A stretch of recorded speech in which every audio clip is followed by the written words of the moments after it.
તહેવાર કે જ્યારે ઘણા બધા જે છે આપણા ભાઈબંધો નજીકના એવા જે છે સગા સંબંધીઓ પરિવાર સાથે સેલિબ્રેટ કરવાની મજા જ કંઈક ઓર છે.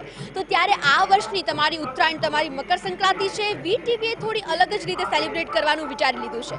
તમે ટીવી ઉપર જોયેલા એવા ચહેરાઓ કે જેમાં અમુક સિંગર છે, અમુક એક્ટર છે, અમુક એક્ટ્રેસીસ છે અને અમુક તો ઓલરાઉન્ડર છે, બોલો તો એની સાથે બહુ બધી ધીંગામસ્તી થવાની છે અને ઉત્તરાયણ આપણે સેલિબ્રેટ કરીશું તેમની સાથે. એમાં કોણ કોણ છે ચલો તમને મળાવી દઉં.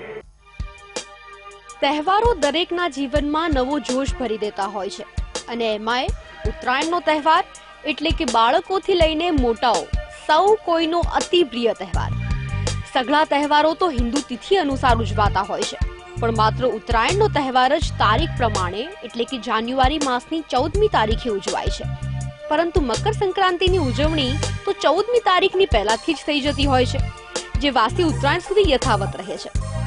આમ તો આ તહેવારનો ખરો મહિમા અને ખરો આનંદ તો પતંગ વિશે જ છે, પણ આ વર્ષની ઉત્તરાયણ અમુક ખાસ ચહેરાઓએ એકદમ ખાસ રીતે વીટીવી સાથે સેલિબ્રેટ કરવાનું પસંદ કર્યું છે. જેમ ભાતભાતના પતંગો આ વર્ષે જોવા મળ્યા છે, તે જ રીતે જાત જાતના ટેલેન્ટ ધરાવતા ગુજરાતના ખાસ ચહેરાઓ જુઓ કેવી રીતે વીટીવી સાથે ઉત્તરાયણની તૈયારીઓ કરી રહ્યા છે. ઉત્તરાયણમાં જો સૌથી અઘરું કામ હોય ને તો એ છે આ પતંગની કિનિયા બાંધવાનું, અને એ કામ મેં આ લોકોને ઓલરેડી સોંપી દીધું છે. અમુક એવા ચહેરાઓ છે કે જેને તમે જોયેલા હશે અને અમુકને હું મળાવડાવું છું. આવી જાઓ, એ લોકો શું તૈયારી કરે છે ને હું જોઉં કેટલી પતંગની કિનિયા બાંધી છે, જોઈએ આપણે શું તૈયારીઓ ચાલી રહી છે યાર. આ મારી પતંગને કોઈ કિનિયા બાંધી આપો ને. તને નથી આવડતી ને? સેમ પી બંનેની બાંધવાની મારે. અરે ના ના, ઘણા બધા છે, એમ તો કામે લાગી શકે છે.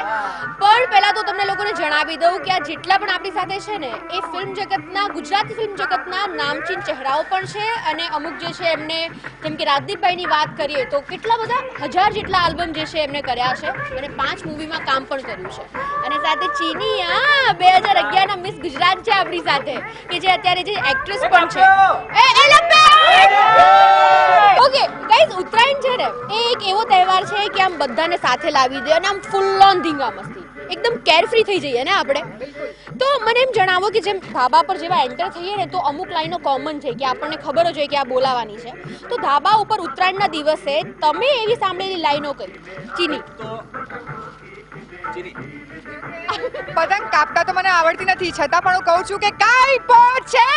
બૂમો પાડતા બહુ આવડે છે એમને, ખોટી બૂમો. અરે યાર, આજે તો પવન જ નથી. એ સૌથી કોમન લાઈન છે, ટ્રસ્ટ મી. કેમ કે આમ જોવા જઈએ ને તો આપણે 11-12 વાગે આવીએ એટલે પવન જે છે જેવો થોડો આમ ધીમો થાય ને એવું થાય કે યાર બોસ પતંગ નહીં ચગે, કેમ કે પવન જ નથી. બીજી એવી કઈ લાઈનો? આપણે અમદાવાદમાં છીએ તો અમદાવાદની કોમન લાઈન એ બે કાપ્યો એ પપ્પા મારી પતંગ છે જોઈ લેજે પછી. અને આપણી સાથે રાજદીપભાઈ છે તો એમના 2 શબ્દો સાંભળે ગીતોના નવા બિયર બારમાં. એ એવી પ્રેમી પંખીડાની જોડલી રે, અધા વચ્ચે છૂટી રે જાય, એવા પ્રેમના હજારો વેરીઓ રે, કેમ કરી બેડા રે થાય. એટલા માટે જ વીટીવીએ એક્સક્લુઝિવ આ વખતે નક્કી કર્યું છે કે આવા નામચીન ચહેરાઓ સાથે જે છે તમને ઉત્તરાયણ સેલિબ્રેટ કરાવડાવીશું, કેમ કે આ એક અલગ મજા છે. તમારા જે છે સોંગ્સ આવ્યા છે, 2 આવ્યા છે ને, if I am not wrong 2 song છે, તો 2 લાઈન થઈ જાય ભૂમિ પાસેથી? અરે થઈ જાય 2018 છે, 14 તારીખની ઉત્તરાયણ છે, પતંગથી ભરેલું આકાશ છે, એ કાપ્યો એ લૂંટ એ છોડી બેન, હા હે લપટેલા લિયા એ બે. ભાઈ આ વર્ષની તમારી ઉત્તરાયણ વીટીવી સાથે ખૂબ જ રહેવાની છે ખાસ, કેમ કે જ્યારે એક બાજુ આકાશમાં રંગબેરંગી પતંગો ઉડતા હોય, એકબીજા સાથે દાવ પેચ જામ્યા હોય અને સાથે ગુજરાતી ફેમ સમાન એવા અવનવા સિંગર સુરતાલ છેડે ને ત્યારે જ રંગ જામે. ઉત્તરાયણમાં જ્યારે ગરબાનો માહોલ હોય ત્યારે મારું નવું સોંગ આવ્યું છે બેવફાનું, આંખેથી દર્દના આંસુ પડે છે.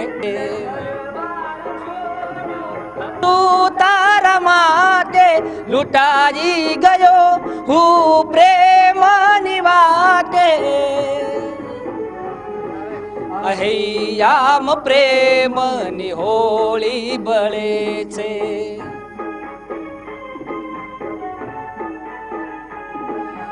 હૈયામ પ્રેમની હોળી બળે છે. આ ઉત્તરાયણ સોંગ સ્પેશિયલ આવી રહ્યું છે.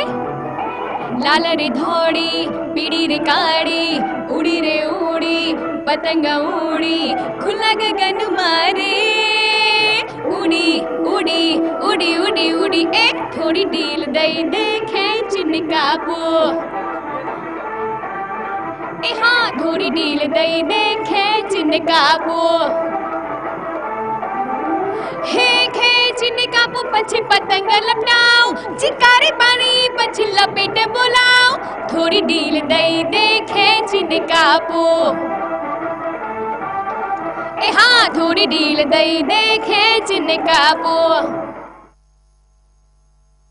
આ ઉત્તરાયણનો તહેવાર એટલે આનંદનો તહેવાર હોય છે અને બધા પોતપોતાના ધાબા ઉપર પોતપોતાની રીતે આનંદ લૂંટાવતા હોય છે. પણ